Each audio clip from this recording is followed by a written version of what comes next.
What happened? What happened? Oh, you can hear me, can't you? Okay.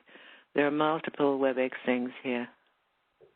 All right. Assalamu alaikum and good morning, everyone. Thank you so much. Thank you for your time and waiting for us. We were just trying to get Danai online, and it seems like we have her online, but she's on a call, so we'll be able to hear her and proceed with the session as we do. Thank you for joining us again. This is an intermediate teacher session for SuperGoal 1, 3, and 5, navigating through your coursebook involving learners. And then what you need to do is just make sure you're in the right session. So this is session 1 for intermediate teachers. And I guess we have 700 people who have joined us today, so thank you so much. And I just want to check for the sound check. I already see a lot of hands up, so I'm assuming you can hear me and Danai both. If you can hear us, please click on the hand icon that's on the right side, or just let me know on the chat box if you can hear my voice. Maha, I don't hear anything. Okay, in order to hear, you'll have to connect to the audio. So there are joining instructions about how you can connect to the audio. You can either call in or you dial in when you get into the audio. That's how you can connect to the audio. And I'll move on to the moderators quickly. So I have myself, Sarish, Minerva, Nikos, Nasir, and Medini will be in the background to answer any questions you have or any trouble you face during the webinar. And then obviously there's Danai. You're very familiar with Danai right now, who is a teacher educator, an author, and also a content developer. She's delivered successful several training workshops for supervisors and teachers in Saudi Arabia, and also co-authored the Saudi edition. So thank you, Danai, for having us. For your valuable time and joining us today, despite all the issues that you're having in Athens for WebEx. So thank you. Thank you, Suresh. I am sorry about this. It's technology is great, but sometimes it doesn't really sort of help work for us. Okay. No problem. So thank you for work, and you're here, so that's what matters. Right. Okay. So thank you for joining. Thank you very much. We'll try and do the best we can. And hopefully I'll be able to join for at least for the second session normally. Okay, we're going to be talking about working with students. We're going through SuperGoal 1, 2, 3. Okay. So let's think about the students for a minute. Not very long, I suppose, but let's think about them for a minute. We're talking about young adolescent learners. Okay, what I've got on the first slide are just some points, some things that people say about adolescents, the teachers say about the adolescents, the fact that they lose interest quickly. It depends on what you're working on. If you mean losing interest while you're lecturing, well, that's quite natural. But if you keep them involved and active and the topic is interesting, then they won't lose interest. So it's not just language. It's language for a reason, and it's language through a topic and through a theme that the learners can relate to, can deal with, learn about, or contribute, depending on what it is. They give up easily. Well, it depends, okay? They need some encouragement, particularly the younger adolescent learners who have just started intermediate will need a lot of support, are absent-minded. Yes, a lot of the times when they can't concentrate because they're thinking about other things, again, it's very important that we try and make things a lot more interactive when we work with them. In other words, we make sure that they're doing things while we're working with them rather than sitting back and just following or just listening. Okay, how do you deal with that online? I was told that basically with Teams, with Microsoft Teams, you've only got one chat room, one team room, so that makes it a little difficult to get people to work in pairs, but maybe you can split them into two groups. Otherwise, you'll have to make sure that you're involving everybody who is online, who is attending your session. Okay, some people feel, sorry, it's not you, it's me, that adolescents often try to impress, draw attention by appearance, language, behavior. Usually happens a little later, but when that happens, well, if you think about it, there's a reason why we call them the in-betweens. They don't know quite where they belong. They're not adults, and they no longer feel that they want to be or have the right to be children, because people expect more from them. They expect more from themselves. They tend to be unwilling to participate.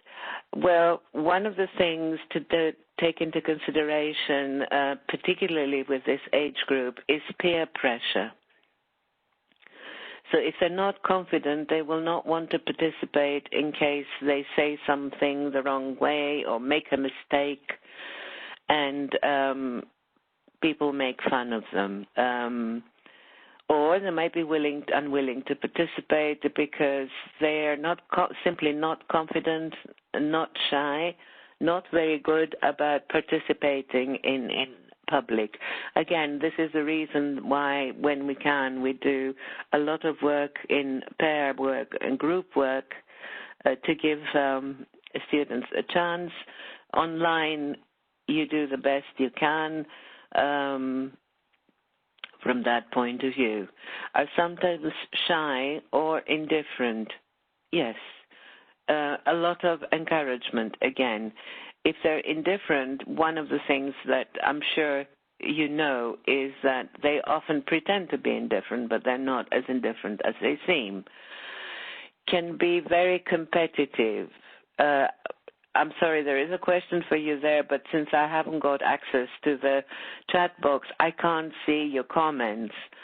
So I was going to ask you if you agree or disagree with some of these points.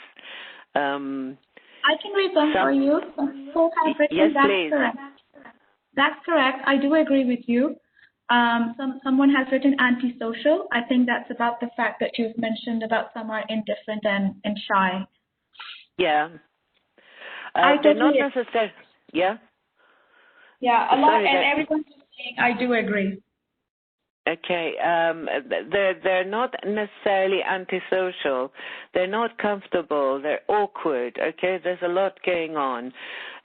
So we need to give them a bit of time, and we need to try and get to know them somehow, and not take their behavior very seriously all the time, because they behave that way because of all these reasons, and because of embarrassment sometimes, because of lack of confidence, and so on.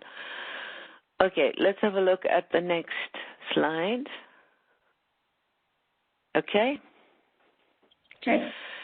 All right. This is what teachers say, thinking about materials and so on.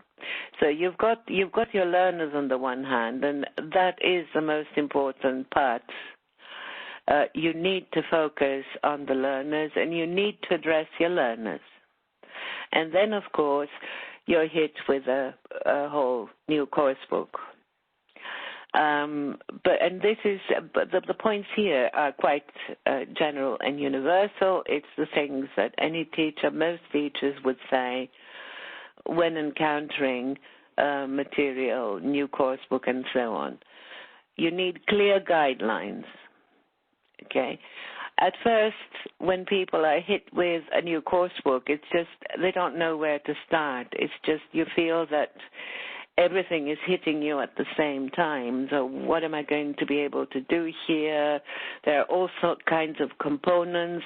What am I going to be able to use? I won't have enough time, and so on and so forth. So someone to show us how to use the material. Yes, fine, but on the other hand, one thing to remember here is the teacher's guide. I've often felt that teachers don't pay enough attention to the teacher's guide. Interestingly, some teachers, not in Saudi, but in other places, some teachers confessed to being intimidated by the teacher's book. I don't think you should be. First of all, with SuperGoal, you have step-by-step instructions. Do you have to do exactly as it says, as the teacher's guide says? Not really. I mean, you will have to adapt things, first of all, to your learner's needs, second of all, to your circumstances.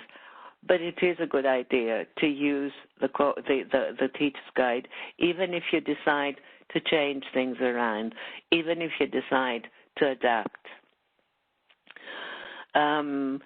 Teachers need access to all the components, absolutely. Okay, and I don't know if this is relevant, but I'd just like to remind you that if you want access to all the resources, as teachers, you have to register.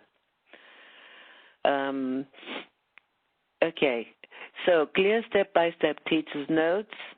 You want to know how long you can spend on different sections. Well, a teacher's guide can't give you that accurately. No one can give you that accurately. That is one of the reasons that planning is important. And it's also, this is one of the toughest things, being able to visualize how your lesson will go. So in that respect, you need to know your learners, that only you know your learners.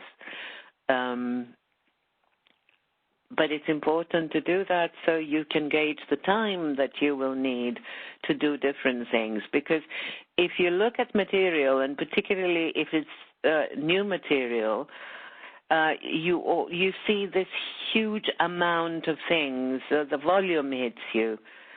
And that is not necessarily the case. If you look at how you can use the material, you realize that it's not necessarily that time-consuming, that the volume does not mean longer time. One more reason for planning is that some things, taking into consideration your learners, some things will take longer, some things will take less time. So again, it's important to know exactly what you're going to do and how long you're going to spend. Can you always spend exactly the time you have calculated? No, but you see, practice makes perfect. So if you do this regularly, you will be able to gauge time a lot more accurately. Know how to prioritize aims and goals. Okay, fine. But you get a lot of help in this course through the teacher's guide again. You get a complete list to begin with, very, very clear, of the key aims and goals throughout. We need to know how to assess our students. Yes, on an ongoing basis, so you can assess learning, and not necessarily to find mistakes. Okay, and that's another big issue that we'll be coming back to through the sessions. Okay, you assess your students by listening to them and observing them. Now, if you're not in class, obviously you're online. Again, you can give your students opportunities to interact instead of limiting interaction to teacher-student exchanges only. Okay, one of the things that's cropped up more recently with teachers in general is set up activities and homework for the whole family online. It's not serious, but this is one of the things that some teachers have commented on, that the adults in the family, the parents or whoever is helping, comment on the homework, complain that it's not clear, and so on and so forth. There, I would say gently, you need to communicate with parents and make them and ask them to please do something and don't do other things like try not to correct, explain why you want to let your students develop the fluency, speak without being afraid, and so on and so forth. So setting up activities and homework has to be done very carefully for the students. Asking the students to do something or to carry out a task and telling them what to do, giving instructions in Arabic so that you save time is not going to help. Whatever language you use for instructions, you know they're going to forget. So the book has clear instructions. Go through them. Get people, your students, in other words, online. Yes, online.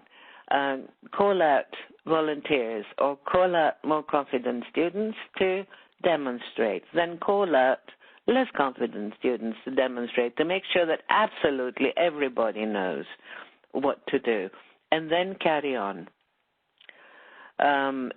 This is also a make or break aspect of the lesson of teaching. Instructions are forgotten. Quite honestly, the worst instruction followers, are teachers. This is what a number of sort of little experiments or bigger experiments have shown, in that if teachers a form and you ask them to complete all sorts of things, and somewhere in the middle of the form or towards the end of it, it says, if you are currently teaching, do not complete this form. They haven't read all the instructions. They overlook that point. They start filling in immediately to do it as quickly as possible, and then they find out that they didn't have to do it at all. Okay? So it's important to set up things carefully, have the instructions, make sure the instructions are there. In English, yes, in English. Your students are not beginners at this point in English, but you've gone through them, so they can refer back to them. Teach them to refer back to the instructions in their books. Okay. Now, features and unit organization are course components. All right, so these are your course books: Goal 1, Goal 3, Goal 5, SuperGoal 1, SuperGoal 3, SuperGoal 5. Sorry. Okay. Components: student book, audio program, workbook, teacher's guide. The teacher's guide is interleaved, so you have the complete page of the student's book. And it's easy to use that way. Test bank, interactive whiteboard software, and an active book for the learners. Learning center, which is optional, but I think you will probably find it quite useful online. Also, the interactive whiteboard online is a very good idea. Again, remember to register for these. Okay, the unit sections of SuperGoal, different levels, are organized this way. You have a listen and discuss section, quick check section, pair work. Let me carry on a little bit to Serish, can we please go to page 19? Okay. We're on 13. Yeah, let's go to page 19. Okay, writing, form, meaning, and function. No, I've got that as 19. The next one. All right. Listen and discuss. Yes, thank you very much. Thank you. Okay, we'll look at the different sections of the unit here, okay? So we can also have a look at what they do. Okay, so the first page of the unit, all right, and it's a double spread, yeah? You have 2 pages. I'm looking at each section on the page separately. But the listen and discuss over 2 pages, the listen and discuss section is basically the part of the unit that introduces the unit theme, the communication context, in context, okay, grammar points in context, key vocabulary in context. In other words, this is a presentation in context, okay, of people communicating using the grammar points and the vocabulary or the functions that you want to focus on in this particular unit. I'm just trying to preempt a question that I will refer to a bit later. Now, the second page of this section of the listen and discuss includes quick check, pair work, okay? The quick check usually deals with comprehension. So if you play the audio and the students listen to this, obviously the first thing to do is to set some kind of comprehension task, okay? A listening task, which is very practical, very simple. So the first time they listen to understand, okay? Then you can move on to listening again, repeating, and so on and so forth. And the vocabulary, there's usually a vocabulary activity dealing with key items. That's a quick check. And it is meant to be a quick check, okay? Here you're not expected to do more and more analysis and so on. Now, one of the things that crops up, for example, in this unit is you get nationalities, country, nationality, capital, yeah? How can you very simply exploit this and get more and sort of give it a bit of a game aspect? Well, one of the things I would do is take each one of these columns, country, nationality, capital, separately, okay, and divide them into 3, and divide the class into 3, and give them all of this in jumbled order, okay? You know what I'm going to suggest now. If you're not working in pairs or groups, as you work with the whole class online, get the students to call out what they have. So somebody might call out, for example, Jordan. The next student has to say, so-and-so is Jordanian. They can just use a name that they know. Or Jordanians live there. So you decide exactly what you want them to say. Just the same sentence, but they have to match it. So they have to listen to each other. So they hear Jordan, and the person who's holding the Jordanian nationality has to respond. And then also the person who's got Amman has to say, Amman is the capital. But very quickly, okay? It's like a communication drill, but it's also matching. Naturally, if you want to organize that in groups, in 3 separate groups, you can get them to compete, you can keep points, and so on and so forth. But there's a lot that is doable. Mix and match, okay, is one of the things to remember. It can be done very quickly. The other thing is to try and name a famous person. from each country. Maybe you won't want to use all the countries, some of the countries, and so on. So the pair work that you have on the page, the gaming activity you can do a bit later, yeah? The pair work that you have on the page is for active use of grammar and vocabulary. So it's practice, personalized communication, relating to content, okay? You get the students to relate to the theme, the subject of the conversations that are going on, of the communication that's going on.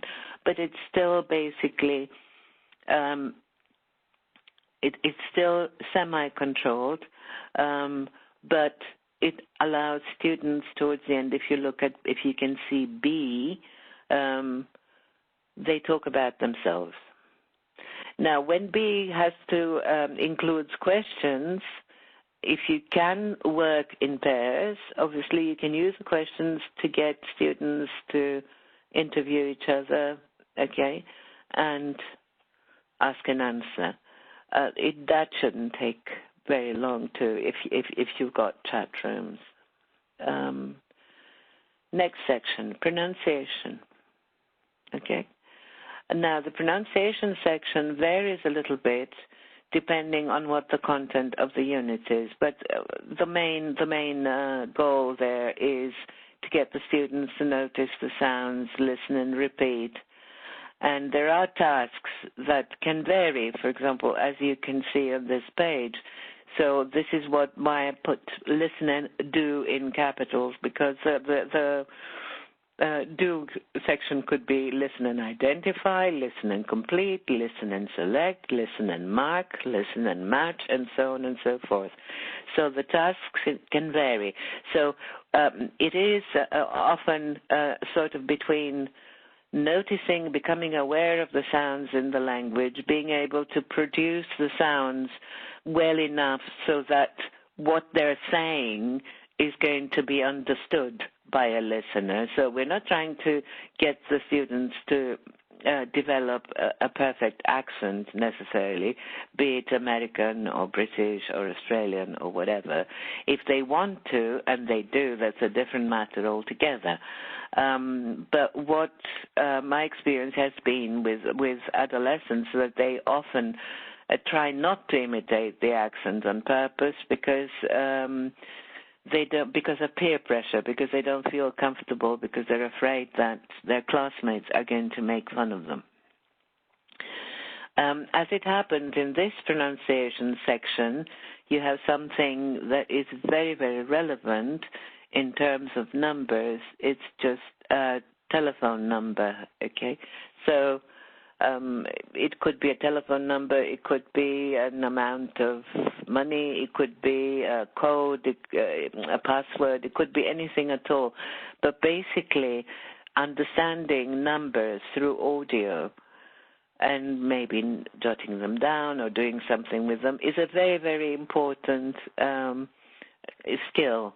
And not everybody has it. And it's interesting quite often to see that native speakers as well have to listen particularly carefully when it comes to numbers, and some people never feel terribly confident.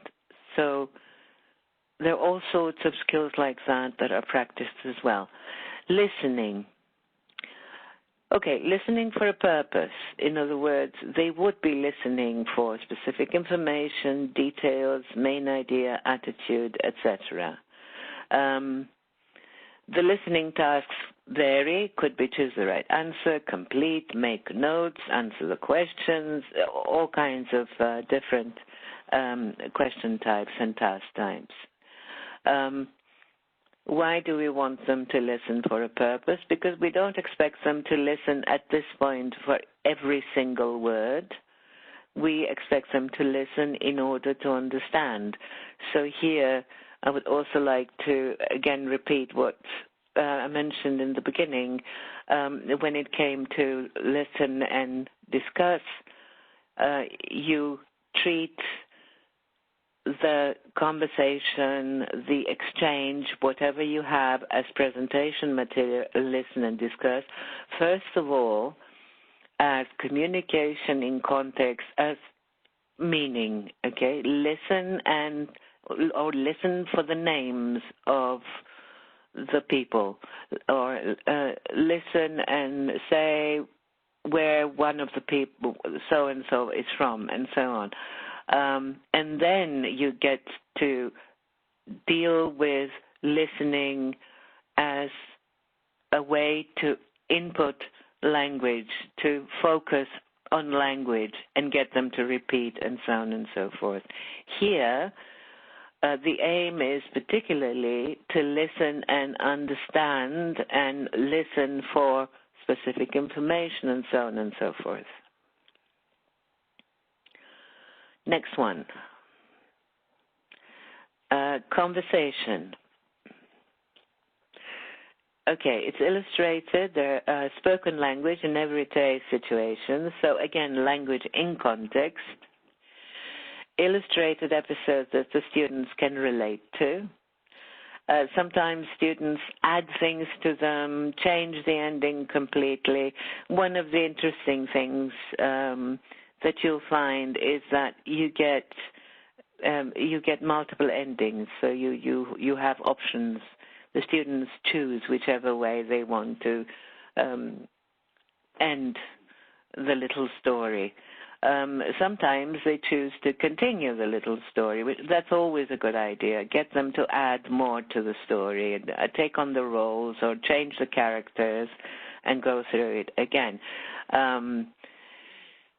What we're dealing with here are using functions, vocabulary, expressions that students can use, okay, in a context that's basically not similar in all respects, but in a context that will require them to use the language that they have been practicing. So, whereas, I'm sorry, Serish, can we go back to the first, listen and discuss, page 19? Yes, listen and discuss presentation. Okay. What you've got there is a reporter, interviewing tourists in New York. Okay? But when you go to, let's go back to conversation, please, page 23. What you've got here are young people who've just arrived. Somebody has just arrived at the airport, okay, and asking about how to get to places, and they both get on the shuttle and they start talking to each other. So basically they're using similar language to what the students have practiced, but what you have presented, but in a different context that is closer to them, that they can role play, they can act out, change components of the context, They can vary the context. They can change characters' names. They can change the setting. It doesn't have to be at the airport. It could be at a museum. It could be at a school.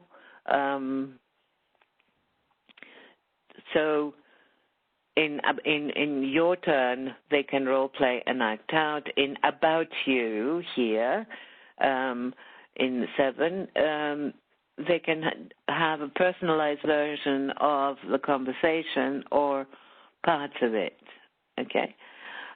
Learners can speak about themselves or interview if you can have pairs and report on each other, okay? Now, what do you do if you're working online and you want as many students as possible to do this? And it is a problem if you haven't got chat rooms to separate students into pairs or groups and get them to work together. But what I would suggest is that maybe do this as an interview in open pairs in class. So this way you get 2 people speaking at the same time. So go through as many people as possible But if you have 40, you might not be able to do this 20 times. If that's the case, then what you can do is rotate. Or, in other words, make sure you ask different people in the next conversation lesson that you have in the next unit. Or use a conversation, varied version of the conversation as part of your warm-up leading activities when you begin the lesson to give more people the chance. Okay. Next section is the reading. Okay. There is one question. I'm moving on to the reading, the first slide, which is 24. But there's one question that has come up related to, in the comment actually, is what worries me is that these lessons take longer time than class time.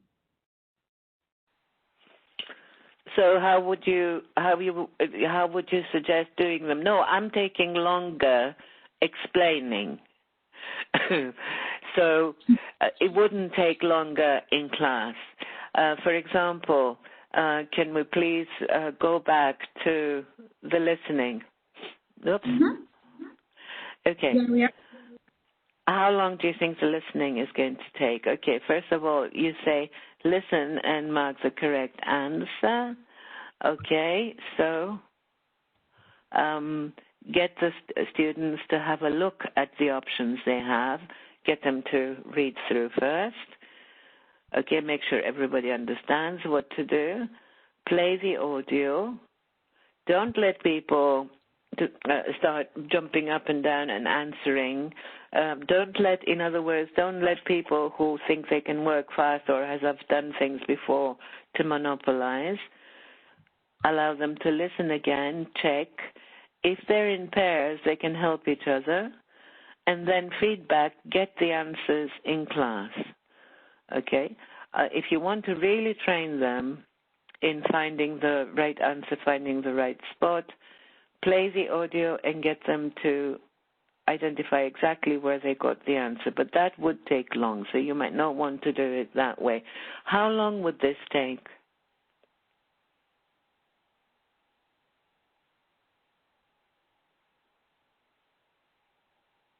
Hello?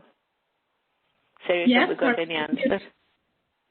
Can I divide the lesson? Can you turn to the online activities to make it hard for group and pair? 5 minutes, 5 minutes. Okay, now the answers have started coming. 5 minutes, usually less than 10 minutes. Yes, less than 10 minutes, about 5 minutes. You might decide that you want to do more with the listening if you think it's particularly interesting and gives you opportunities to practice or do things, and you think it's going to be more interesting for your students through that than another activity. This is what we're talking about in terms of adaptation as well. So it looks like a lot, but if you look at the teacher's guide, if you do plan, work out exactly how you're going to manage this in class, it won't take long. It doesn't take longer, okay? Now, if you can't work in pairs and groups, yes, I agree with you. That is an issue in the sense that what we do with group work and pair work is we optimize the time we have because we give more people the chance to practice. And I'm talking about closed pairs, yeah? We're going to be looking at points of interaction at some point. But it won't take long. Okay. Let's move on to reading, and I'll explain. Okay. Okay. Now, reading. Before reading, the section that you have before reading is very important, okay? It will usually be a single question or just a couple of points. You can adapt that as you see fit for your students, but basically that part is the part that's going to get the students' minds working and active minds, and also helping them to activate prior knowledge or any expectations that have something to do with the reading, so that they don't read in order to find all the words they don't know. They don't read in order to translate. They read in order to understand certain things, to compare with their ideas, to compare with what they expect. It makes it a lot more interesting, and it involves the students and provides a bit of a challenge to keep these teenagers interested and active. So this is a very simple sort of thing. I just used one of the images in your book, okay, which is not very obvious. It's not very obvious what it is. You need to know something about it, so it gets their minds working a little bit. And look at the picture. What do you think the reading is going to be about? They might come up with all sorts of things like forests, light, anything at all. Work in pairs or groups if you can. If not, you basically, at feedback stage, you get the students to suggest their ideas online as well as you're working. Present your ideas in class online. Okay, and then what I would do, you don't have to do this, is I would give them more clues. The second picture, look at the picture. So what do you think again? What do you think the reading is going to be about? Okay, they can see the map of Finland, okay. They might not have all the language they need for this, but it's very, very different. I'm thinking of Saudi students. Okay, they can say whatever they think. So maybe they'll say it's about Finland. Yes, possibly it's about Finland. What do you know about Finland? Very little, nothing. It's cold. Enough.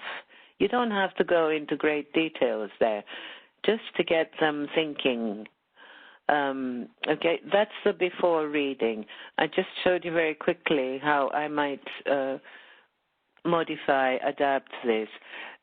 Alternatively, what you can do is find other images from the web of Finland, okay, and show them on the screen and get them to speculate, think about what they're going to read. Now, the reading expands the unit topic. In the reading, you will find different variety of text types, genres. In other words, there'll be little articles, puzzles, stories, recipes, all kinds of different types of texts. Naturally, in 1 and 3, they're going to be more manageable for the levels. In 5, they get more demanding. Okay. This is where your chance to develop reading strategies and develop skills and activate, use prior knowledge, all the knowledge they have, be it language or general knowledge or specific knowledge from school, cross-curricular knowledge. They know quite a lot of things, and if you think of if your class, if the teenagers that you're teaching have access to the web and they play games and they do all sorts of things, they know a lot. So one of the ways to keep them interested, so they don't they're not absent-minded, daydream, look out the window, and so on, is to challenge them a little bit, to get them to think, and to get them to use what they know to contribute to the lesson rather than sit back passively. This will include working out meaning from context, scanning, making inferences, etc., as you move up. Tasks vary depending on content and genre, and naturally the level. Also, very useful at this point, early on, to get them to focus on the reason they're reading and highlights or note-take. Okay, one thing I would like to stress here. You usually get a task that says after reading. it's after reading for the students, having completed the reading, but make sure you ask the students to look at this chart, to look at the task, whatever task it is, before they read. So they read for that reason. Or if you decide to write your own questions to add to the task, again, make them look at what they need to do to set the purpose of the reading. So they're reading for a purpose, so they don't start analyzing the text. Now, in terms of audio, yes, I understand that teachers and everybody likes having everything on audio, so students can listen and follow and develop the pronunciation and find out how things are pronounced. And also the audio will also give them a model that will show them where they have to pause. So yes, it does help understanding, but it's not the same process as getting students to read silently. Okay? We'll be doing more work with receptive skills, so I'm not going to carry on with that, with what I just said, just right now. Okay, moving to the next section in the unit, writing. Okay? All sorts of writing, sentences, paragraphs, notes, letters, emails, essays, form filling, etc. A model text is provided either in the writing section or the reading section. So the reading section text could also serve as a model. If you want to use something as a model, then you have to try and identify how things are organized, which information goes in the first paragraph, second paragraph, third paragraph, and so on and so forth. What you would do to highlight any features, discourse features, that you want your students to notice. There are also assignments in the workbook that require students to write, and some of the projects involve writing as well. An important feature here is the writing corner that will give you, in this case, you've got the writing street names with capital, okay, put the area code for the telephone number in parentheses and so on, different conventions. So depending on what the text type is, you will get different conventions and other guidelines and advice as to what to be careful with and what to deal with for different, for specific features relevant to the text type and genre and writing conventions, okay? And then they develop gradually from a more sort of how to prepare for the writing, right? In this case, the writing requires completion of a form, completing a form. Again, if you want to adapt anything, make it longer, make it shorter, that is up to you. And, sorry?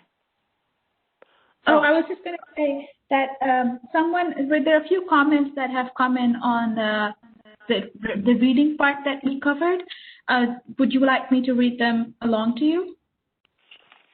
Yes, please. I need to know how can I manage time in reading. Is the main goal to let them read or to answer the questions or realizing the meaning of the new words? We don't. Yeah. Hang on. The reading is there to help learners develop reading skills, being able to read and understand. We're going to talk a lot more about how to go about reading and listening when we deal with receptive skills. There's a particular session on that. But basically, when we set the questions, so that there is focus, so that they read in order to find the information that they need for the questions. That's why the questions are there. The questions might not be questions per se. It might be a different task.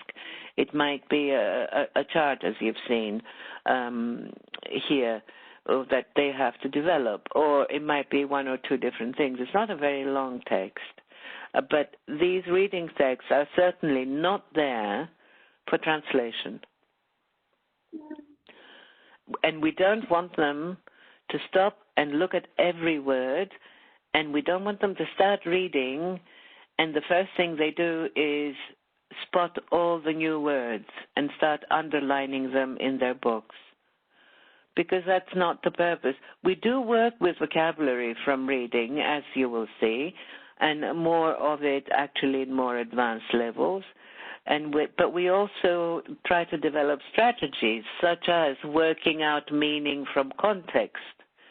So what we want is, yes, we are going to focus on some of the vocabulary maybe after the reading, because we think it's useful, because we want to do so. But we also want the students to be able to read and understand the meaning or get information from what they read without basically actively looking and learning and memorizing every single word in the reading. That's not how we read. Mm. And just one more, it says, how can I improve the level of students who can't read and find it difficult to read when I ask them to read? We're talking about reading aloud there, I think. I'm not sure, but I think that's reading aloud. Again, can we please wait until we get to reading to do that? Reading aloud is not reading for understanding, or at least not in all cases, okay? Depending on learner factors and learning styles, you might say that some students find it easier to hear themselves read. Yes, okay. But if you want to develop reading skills in people and you want them to read reasonably, at a reasonable pace, then it's reading silently, or if people subvocalize as they read without making too much sound, you can see their lips moving and they produce every single word in the reading. That's slower reading. It will slow them down. If you want people to read aloud, that's a presentation skill that in the professional world people are trained to do, okay? Now, yes, you might want them to do it to make sure they can actually read things, but let's discuss those things when we get to the receptive skills, please. Okay. 1 hour is not enough for everything. I'll let you continue. Okay, I'm going back to the writing. There is a project, and I'm afraid I haven't included the transparency for a project here. It's supposed to be group work. Okay, now if you can't organize people in groups, this came up yesterday as well, actually. If there's a chance that you can get students to work together outside of the lesson, in other words, if they live in the same area or if they can communicate online, get them to work together. Okay, and this, for example, project requires students to make a poster with information about their country.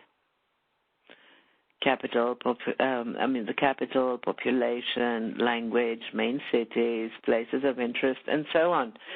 If so, you want to vary that and make it, change it to make a poster, okay, about the country, your country, or make a poster about your town, about your city. That's possible. But this is more sort of learner-centered work. It's not as controlled. It's not even semi-controlled. it's an opportunity for the learners to use the language they've been learning, but also to work a little more independently. They need to do a bit of research, so it is, in a sense, it's inquiry-led. To what extent you want to do this in class or outside of class depends on your circumstances. It's something that could begin in class, but the learners will certainly go off and do some work on their own and produce things. Okay.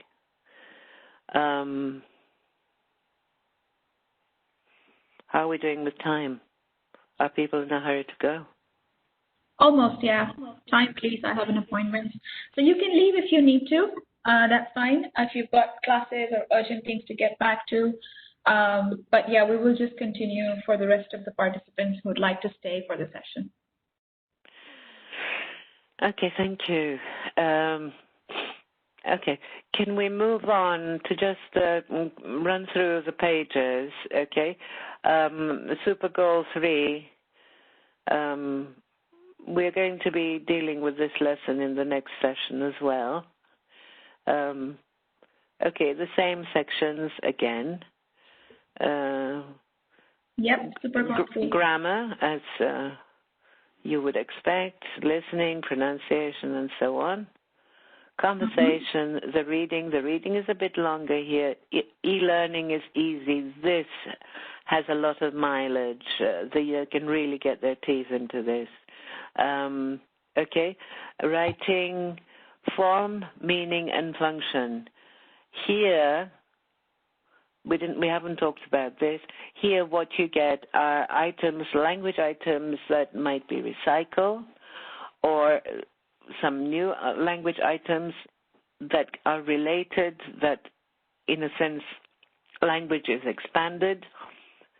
The language that's recycled might not be language that you have taught within this particular semester. This is language, so we want them to try and use what they learn, yeah? So they do know things, and it gives you the chance to do a bit of work there. There are suggestions in the teacher's guide if you want to do more work on any particular area that you think your students need to work on. Another reason for this, form, meaning, and function, is to make absolutely certain that all possible points that might appear in your exams, in your official tests, in your formal testing, has been dealt with. Okay, SuperGoal 5, all right. Things get a little more demanding, but not too demanding. Okay, there's quite a lot. I know what you're thinking. You're thinking countables and countables, yes, but not only. There's mileage for research, for students' work, for writing. Here you've got the reading, okay, with all recipes, ingredients, and so on, that could also develop into writing, writing and meaning and function. Okay, so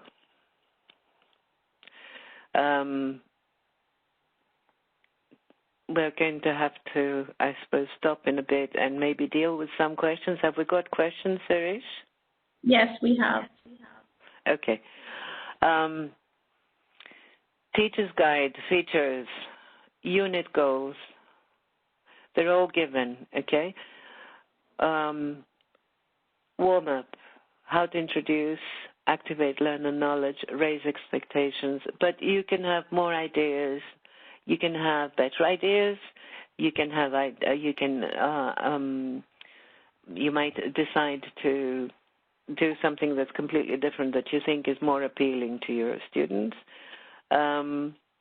But this warm-up is important again because it's supposed to activate learner knowledge. Okay, teaching notes are step-by-step notes. Again, you might decide to adapt some things.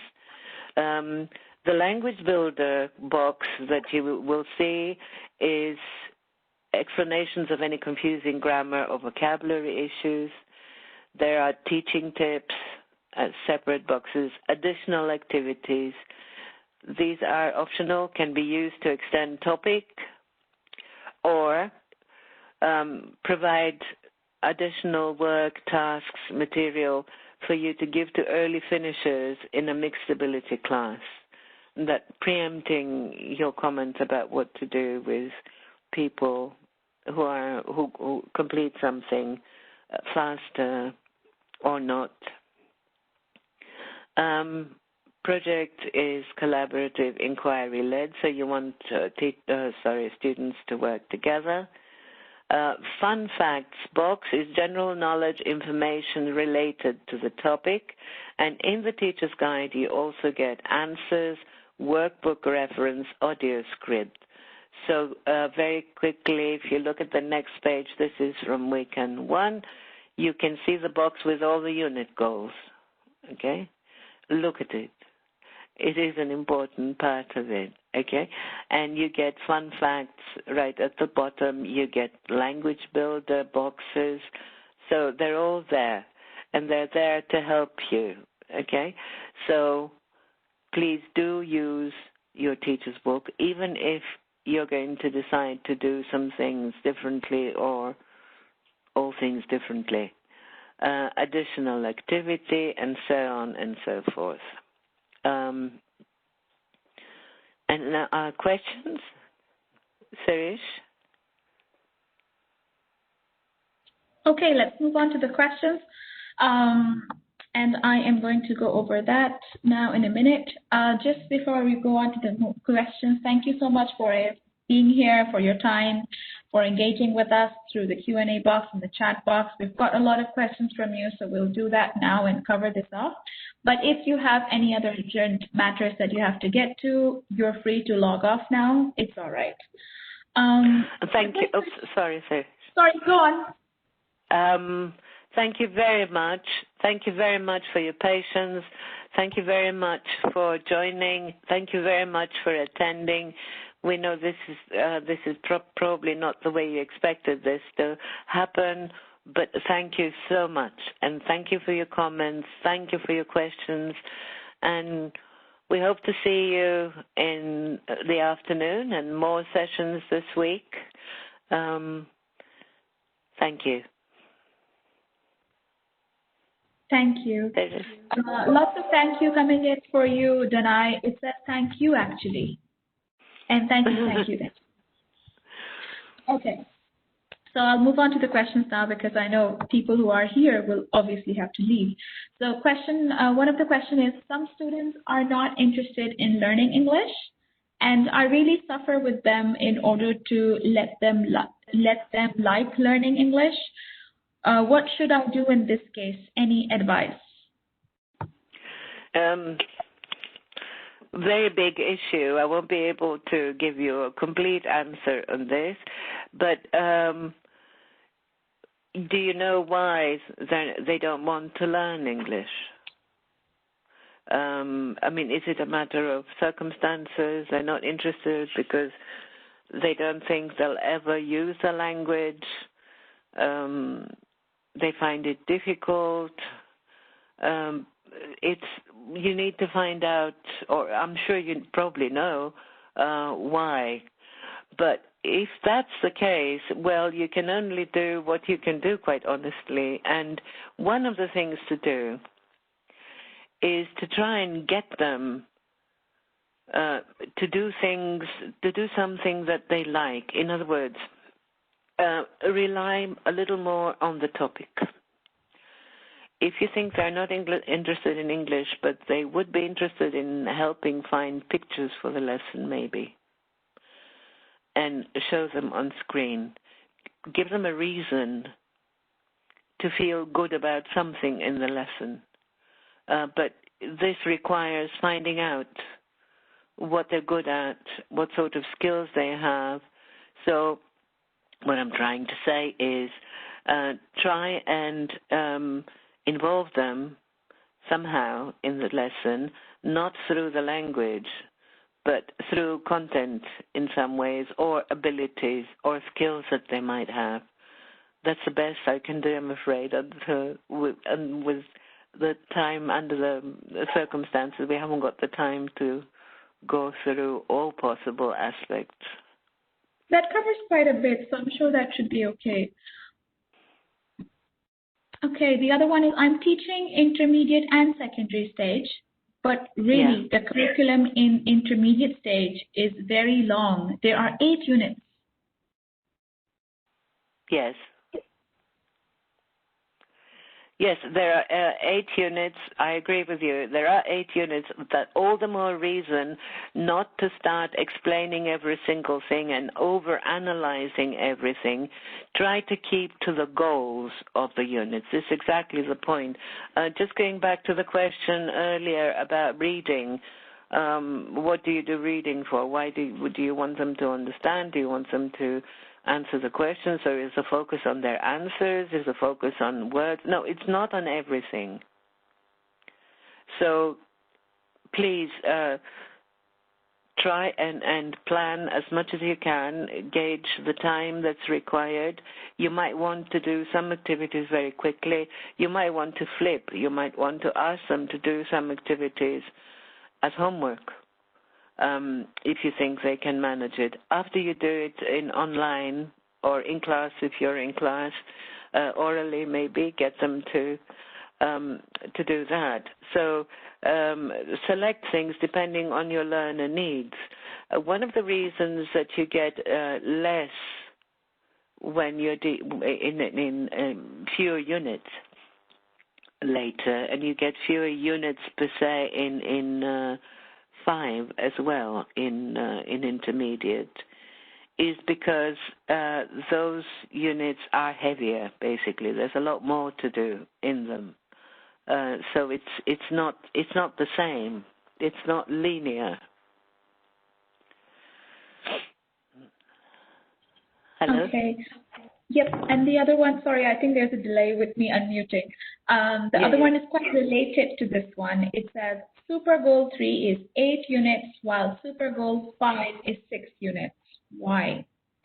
Well, that's why. Because SuperGoal 5 is more demanding, I think, looking at it. You can, things, it's more demanding from the point of view of language, and also the tasks. There's more you can do. You can do a lot more flipped work. You can get a lot more work done through projects, inquiry-led work. So there are all kinds of reasons why. Okay. As a teacher, make difference between grammar and writing corner? Some students ask me they are similar.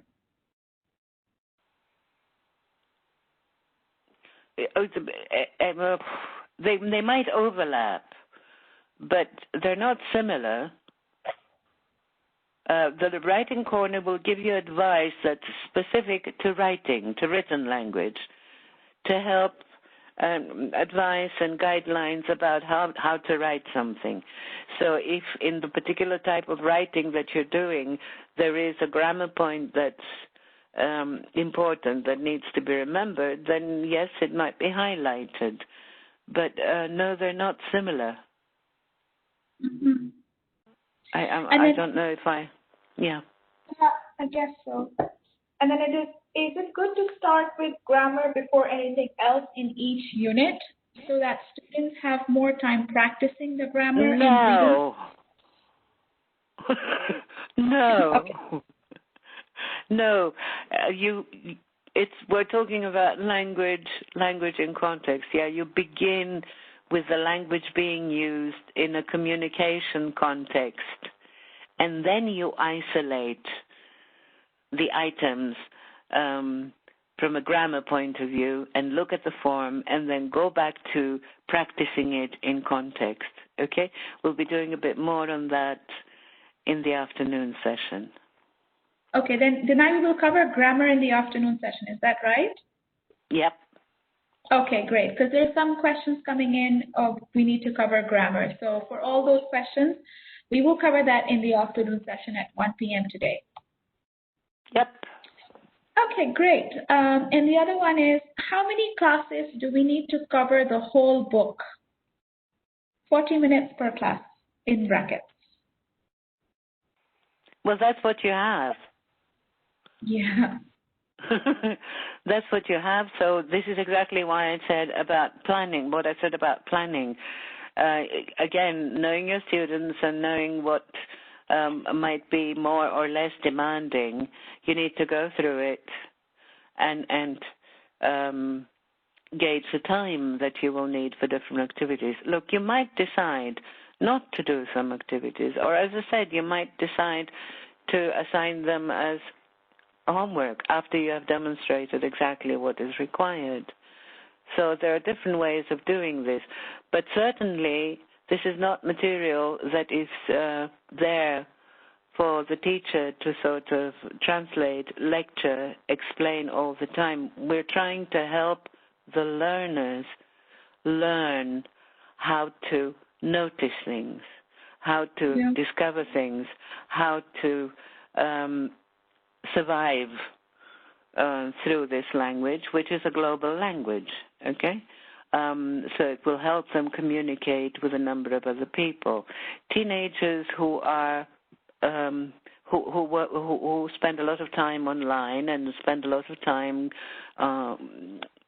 in interactive games and so on do have to communicate with people their age from all over the world. So they have to communicate with their peers. So it's not something that is distant from them. Yeah? Mm-hmm. That makes sense. And the other one is, what is the best strategy to teach conversation? In terms of stages? It doesn't say.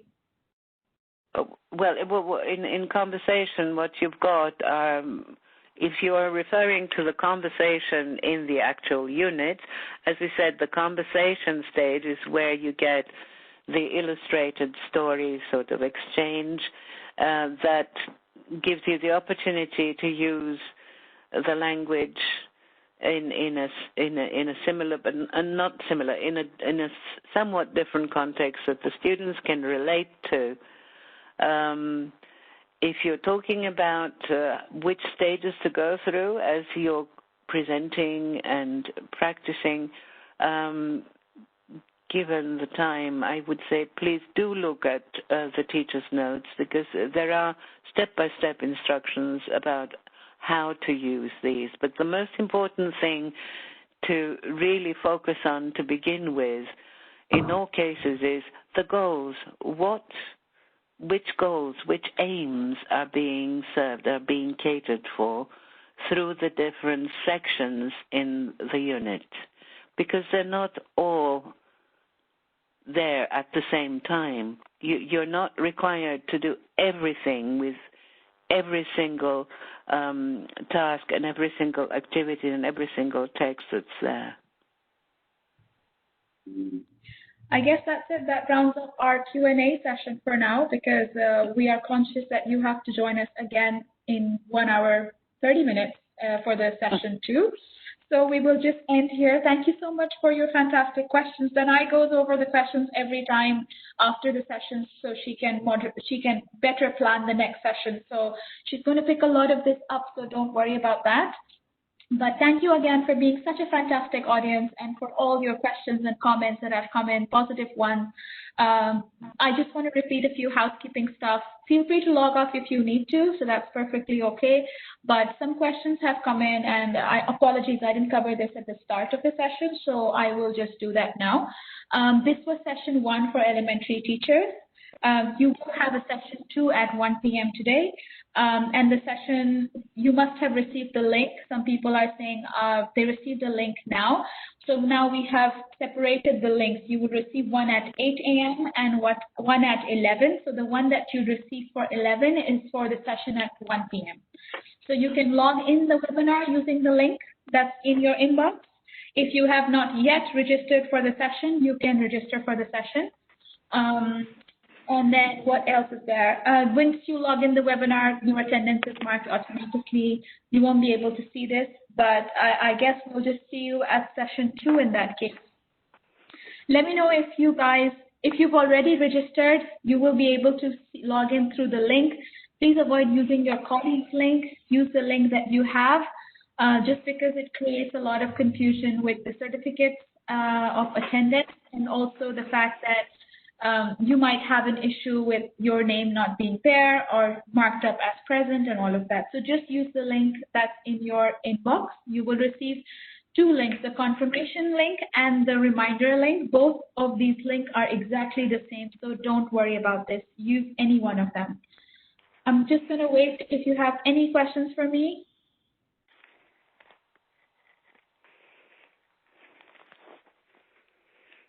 Thank you. You're always welcome.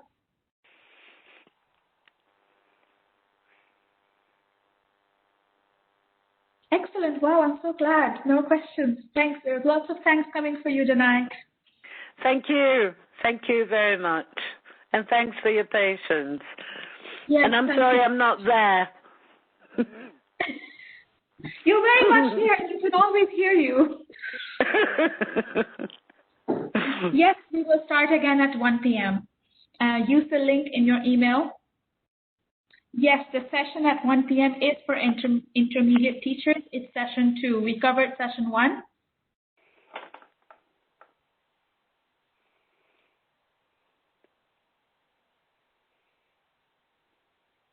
For session 2, you will already have the link.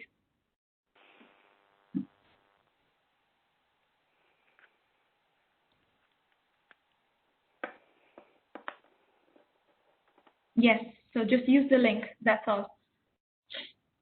Every link is unique, so we're not able to share any link with you that this is the link. You'll have to register yourself and get into the webinar, unfortunately.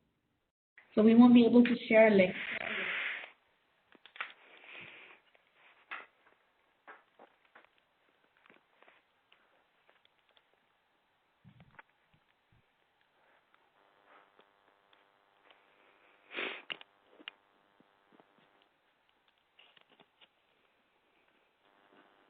Okay, thank you so much. I guess that's it.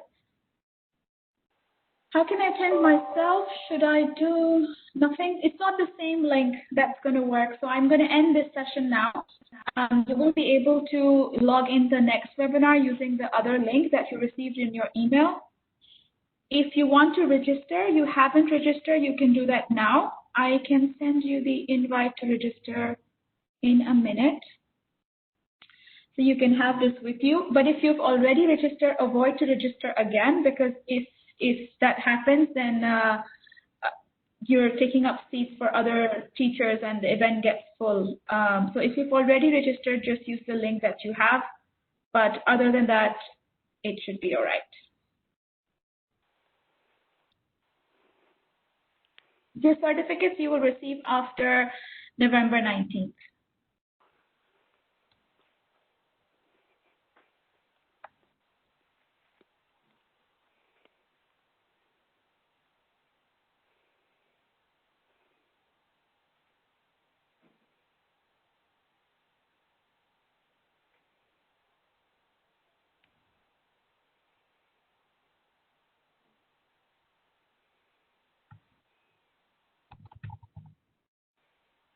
Thank you for joining us. Thank you. Bye.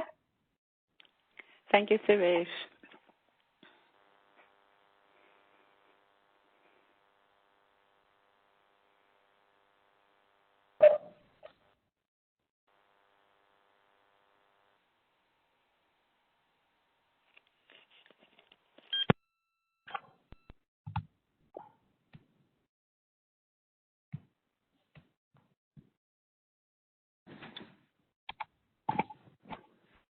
I'm going to log off, guys. I've got a meeting that I need to start. There is recording, Sarish. Thank you.